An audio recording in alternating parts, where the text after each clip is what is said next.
Hello and welcome to the Edexcel Further Maths Mechanics 1 videos on collisions in 2D. This is video 1.4, Oblique Impact with a Stationary Sphere. So previously we've looked at the direct impact of two particles or spheres. Now we're going to look at the oblique impact of two spheres. We have looked at the oblique impact of a sphere with a solid wall. So to do this we're going to make several assumptions. We're going to assume that the spheres are uniform and smooth, that the spheres have the same radius, and that the spheres move without rotation. So if we look at this oblique impact, A is approaching B in this direction shown, and initially B is not moving. What's going to happen after the collision? Well, the contact between the two particles is smooth, which means that there is no friction and the only force acting is perpendicular to the plane of contact. So the plane of contact is here. So the only force acting is perpendicular to that. And in fact, the line of impact goes through the center of both spheres. Now the impulse that A exerts on B is along the line of the centers, so B is going to move off in that direction. Line of centers.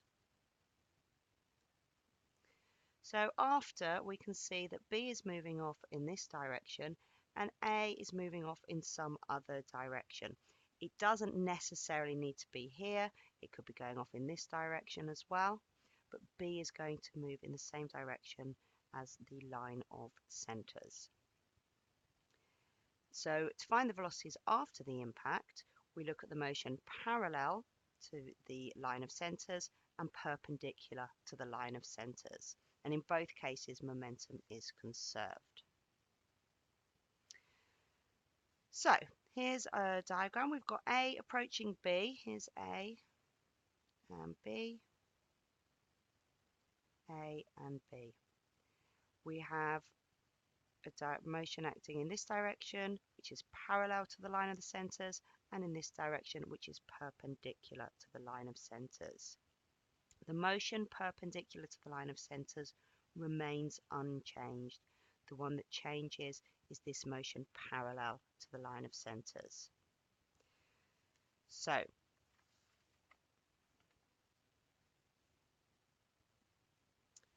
if we know what the velocity of A is before the collision, then we end up with two unknowns to find.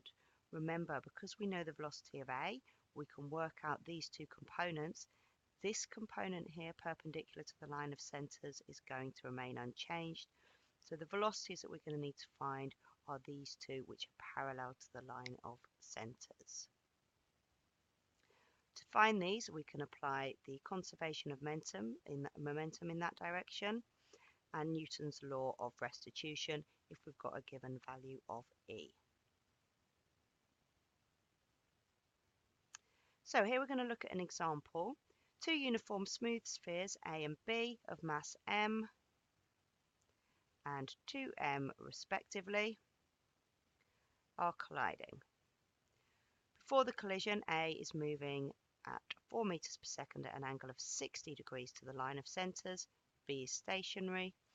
We are told that the coefficient of restitution is 0.25. And we want to find the speeds of A and B immediately after the collision.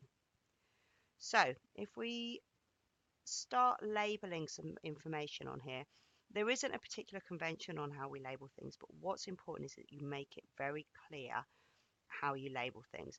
And what we're going to do right away is label this speed here perpendicular to the line of centers because it remains unchanged from the start. Okay, so initially parallel to the line of centers, we are going to have 4 cos 60, and then afterwards we're going to have the velocity of A in this direction and of B in this direction. Okay, so conservation of momentum is m times 4 cos 60. And our final momentum is going to be m times VA plus 2m times VB. Okay, so we can simplify this slightly. 2m MVA plus 2m VB. And in fact, we can eliminate the m. So we've got 2 is VA plus 2VB. If we look at the law of restitution, we know that E is V over U. So we've got 0.25 is equal to VB minus VA, separation speed, over 2, which is the approach speed for cos 60. Change this second equation here to get that 0.5 plus VA is equal to VB.